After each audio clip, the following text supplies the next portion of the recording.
Sot është 1 maj, dita ndërkombëtare e punëtorëve. Por ndërsa bota feston për të drejtat dhe dinjitetin, për forcën punëtore në Shqipëri, ky përvjetor vjen me një shije të hidhur. Një raport i fundit i Komisionit Evropian na vendos në krye të një liste që askush nuk do ta dëshironte. Shifrat janë alarmante. 39% e punonjësve shqiptar nuk e shtojnë dot muajin.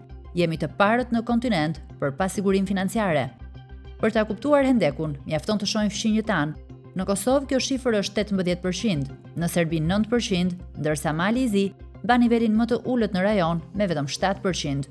Mesatarja e Bashkimit Evropian, vetëm 8%. Pra vështirësia e shqiptarëve është 5 fish më e lartë se ajo e një punëtori evropian. Kush goditet më rënd? Raporti nxjerr në pa një realitet të dhimbshëm social. Gati gjysma e nënave të vetme, rreth 46% e tyre, deklarojnë pamundësi financiare. Situata është po aq e rëndë për punonjësit e bujqësisë dhe ata pa kontrata pune, ku pothuajse çdo i dyti punëtor pranon se rroga nuk i mjafton për nevojat bazë.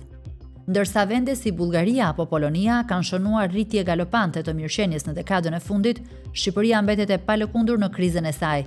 Në Poloni, për shembull, vetëm 1% e punëtorëve thonë se kanë vështirësi. Ky 1 maj nuk kërkon pankarta festive, por një alarm për politika urgjente, pa paga dinjitoze dhe mbështetje për kategoritë e rrezikuara. Puna në Shqipëri do të mbetet thjesht një përpjekje për mbijetesë.